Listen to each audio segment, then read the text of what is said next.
नमस्कार, स्वागत है हमारे चैनल एजू किरण में। और इसके पहले हम लोग संविधान में भारत की न्यायपालिका अर्थात सुप्रीम कोर्ट के बारे में पढ़े थे। और न्यायपालिका के पढ़ने के बाद भारत अर्थात संघ के बारे में विषयों के जितने भी विषय हैं वो समाप्त हो चुके हैं। अब हम लोग पढ़ेंगे राज्यों के बारे में। ठीक है, राज्य की कार्यपालिका, मंत्री परिषद, मुख्यमंत्री और इसके आगे उच्च न्यायालय के बारे में पढ़ेंगे जो राज्यों से जुड़े होते हैं। उसी कड़ी में आज हम लोग सबसे पहले पढ़ेंगे राज्य की कार्यपालिका। ठीक है, अर्थात स्टेट एग्जीक्यूटिव। तो इसमें हम लोग सबसे पहले पढ़ते हैं राज्यपाल के बारे में। राज्यपाल का जो वर्णन किया गया है वो अनुच्छेद 153 से लेकर 167 तक चर्चा की गई है। तो ध्यान देंगे, हमारा जो सबसे पहला अनुच्छेद है अनुच्छेद 153।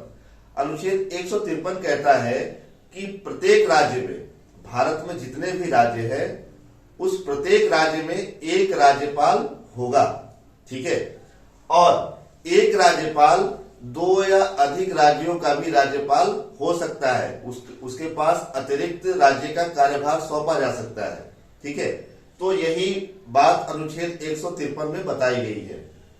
प्रत्येक राज्य के लिए एक राज्यपाल होगा जो दो से अधिक राज्यों का भी हो सकता है। ठीक है, इसके बाद है अगला अनुच्छेद 154। राज्य की कार्यपालिका की जो समस्त शक्ति है वो राज्यपाल में निहित होती है। राज्य जितने भी काम करेगा या जितने भी कार्य होते हैं राज्य में वो राज्यपाल की ही एक तरीके से अनुमति से होता है। राज्यपाल और राष्ट्रपति दोनों एक तरीके से देखें तो सेम ही है, बस अंतर इतना है कि राष्ट्रपति जो है वो संघ का प्रमुख होता है और राज्यपाल राज्य का प्रमुख होता है। दोनों के कार्य और कार्य प्रणाली ही भी एकदम सेम है। ठीक है, तो अनुच्छेद 154 यही बताता है कि कार्यपालिका की जो समस्त शक्ति है वो राज्यपाल में निहित होती है। अब बात आती है अनुच्छेद 155 की। तो अनुच्छेद 155 में नियुक्ति की चर्चा की गई है। अपॉइंटमेंट कैसे होता है तो ये आप लोगों को पता होगा, काफी चर्चित है। इसकी जो नियुक्ति होती है वो मंत्री परिषद की सलाह पर राष्ट्रपति के द्वारा की जाती है। ठीक है, मंत्री परिषद जिसको रिकमेंड करता है उसी को राष्ट्रपति अपॉइंट कर देता है। ठीक है, इसके बाद 156 में जो है वो टेन्योर बताया गया है अर्थात कार्यकाल। कार्यकाल देखेंगे तो मुख्यतः सामान्यतः देखेंगे कि नियुक्ति जो होती है राज्यपाल की वो 5 वर्ष की होती है। ठीक है, परंतु ये राष्ट्रपति के प्रसाद पर्यंत अपने पद पर आसीन रहते हैं। प्रसाद पर्यंत का अर्थ ये हो गया राष्ट्रपति जब तक चाहे। ठीक है, अभी वर्तमान में देखेंगे कि हमारे देश की जो राष्ट्रपति बनी है द्रौपदी मुर्मू, वो झारखंड की राज्यपाल थी। तो उनके कार्यकाल को 1.5 साल बढ़ा दिया गया, 6.5 साल तक राज्यपाल रही। तो प्रसाद पर्यंत का मतलब यही होता है राष्ट्रपति के मर्जी अनुसार। ठीक है, हो सकता है पहले हटा दे, हो सकता है कार्यकाल के बाद भी उनको पद पर बनाए रखे। तो इसी को बोलते हैं प्रसाद पर्यंत। इसके बाद है योग्यताएं, एलिजिबिलिटी।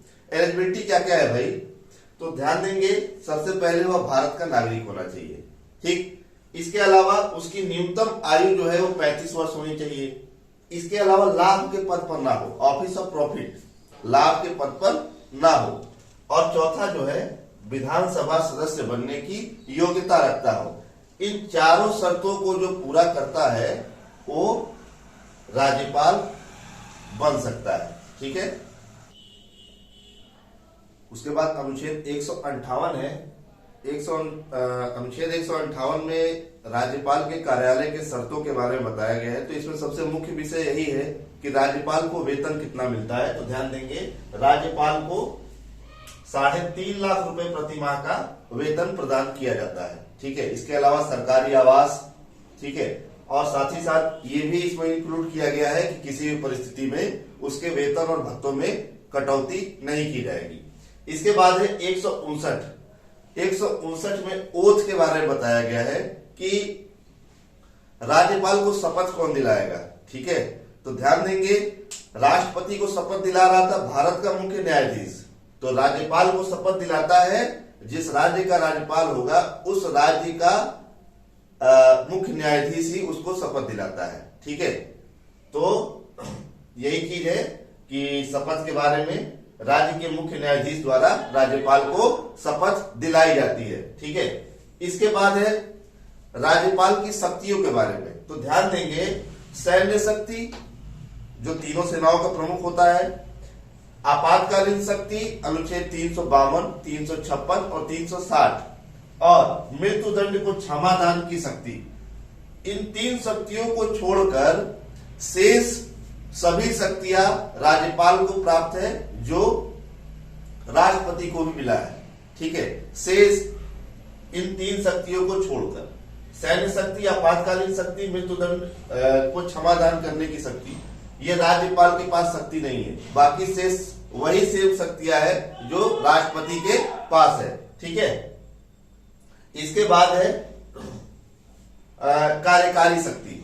कार्यकारी शक्ति में देखिए 166 फर्स्ट में बताया गया है, 166 में, कि राज्य का जो प्रशासन है वो राज्यपाल के नाम से चलाया जाता है।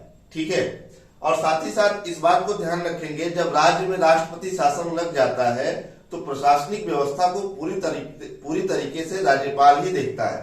ठीक है, तो ये 166 में बताया गया है। इसके बाद है नियुक्ति संबंधी शक्तियां।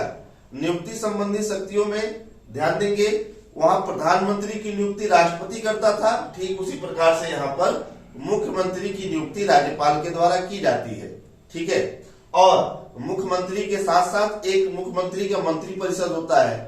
ठीक है, तो उस मंत्री परिषद में जितने भी मंत्री होते हैं उनकी भी नियुक्ति मुख्यमंत्री के सलाह पर राज्यपाल द्वारा की जाती है।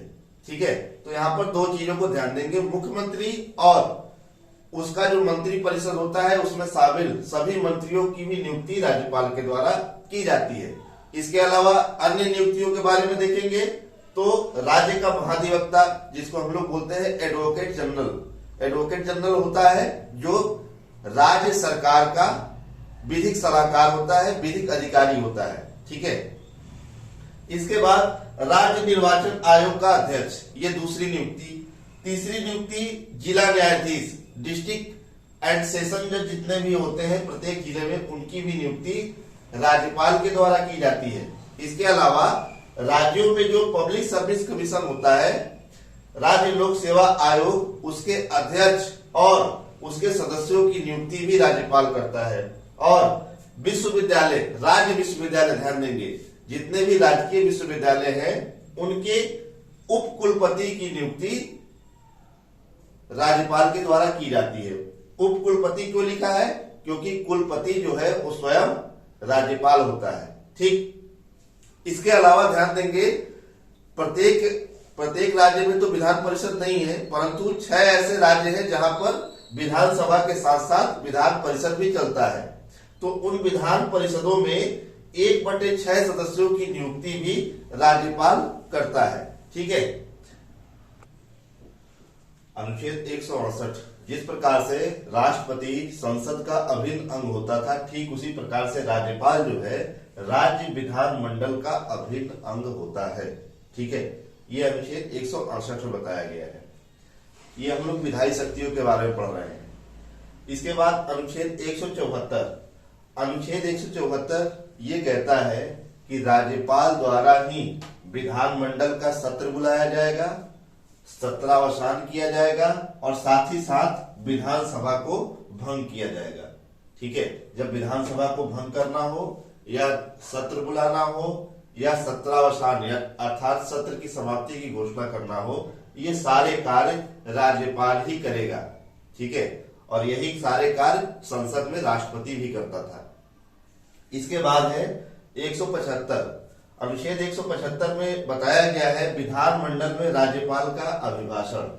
ठीक है, तो राज्यपाल कब अभिभाषण देता है? सत्र के प्रारंभ में, और संसद में राष्ट्रपति भी सत्र के प्रारंभ में अभिभाषण देता था। अनुच्छेद 200, अनुच्छेद 200 जो है वो ये बताता है कि राज्यपाल किसी विधेयक को जो राज्य विधानमंडल में प्रस्तुत हुआ हो, तत्पश्चात राज्यपाल के पास गया हो, ऐसे किसी विधेयक को पुनर्विचार के लिए राष्ट्रपति को सौंप सकता है। यदि उसको लगता है कि इसमें कोई गलती है या पुनर्विचार की आवश्यकता है तो उस विधेयक को राष्ट्रपति के पास भेज सकता है। ठीक है। अनुच्छेद 213 में बताया गया है राज्यपाल द्वारा अध्यादेश जारी करना। जिस प्रकार से अनुच्छेद 123 के द्वारा राष्ट्रपति अध्यादेश जारी करता था, ठीक उसी प्रकार से राज्यपाल भी अध्यादेश जारी कर सकता है। अध्यादेश जब जारी हो जाता है तो अध्यादेश पहले बात तो जारी तब किया जाता है जब विधानमंडल न चल रही हो और कानून की आवश्यकता हो या किसी विधेयक की आवश्यकता हो, तब राज्यपाल अध्यादेश जारी कर देता है। ठीक है। लेकिन वह अध्यादेश को बाद में विधानमंडल जब चलेगी तो उसमें पारित भी कराना पड़ता है। ठीक है। तो ये अनुच्छेद 213 में यही बात बताई गई है और इसी से रिलेट करता है राष्ट्रपति के द्वारा अध्यादेश जारी करना, अनुच्छेद 123। ठीक। इसके बाद है राज्यपाल द्वारा क्षमादान की शक्ति। ठीक है। तो ध्यान देंगे, अभी इसके पहले ही बताया था, मृत्युदंड को छोड़कर बाकी सभी प्रकार के राज्यपाल के द्वारा क्षमादान किया जा सकता है। ठीक है। जैसे कैसे? किसी को आजीवन कारावास हो गया है, किसी को उम्र कैद हो गई है या किसी की सजा को कम किया जा सकता है। ठीक है। जैसे लघुकरण, निलंबन, परिहार, ये सारी चीजें हम लोग पढ़े हैं। उसी प्रकार से राज्यपाल किसी की सजा को कम कर सकता है या सजा की प्रकृति को बदल सकता है। ये अनुच्छेद 161 के द्वारा राज्यपाल करता है। इसके बाद फाइनेंशियल पावर में देखेंगे तो दो है। पहली बात कि राज्य का बजट, राज्य का जो बजट होता है वो ध्यान देंगे राज्यपाल के अनुमति से ही विधानमंडल में, विधानसभा में रखा जाता है। राज्य का वार्षिक वित्तीय विवरण अर्थात बजट को विधानसभा में रखना, यह अनुच्छेद 202 में इसका वर्णन किया गया है। ठीक। अनुच्छेद 203 बताता है कि विधानमंडल में अतिरिक्त अनुदान की मांग राज्यपाल की अनुमति से ही उठाई जाती है। अतिरिक्त अनुदान की मांग करनी है तो फिर राज्यपाल के बिना अनुमति से आप विधानसभा में या विधानमंडल में उस बात को नहीं उठा सकते हैं। ठीक है। तो इस प्रकार से हमारा राज्यपाल का सेशन जो है वो समाप्त होता है। अगले वीडियो में हम लोग मुख्यमंत्री के बारे में पढ़ेंगे। तब तक के लिए धन्यवाद। आपका दिन शुभ हो।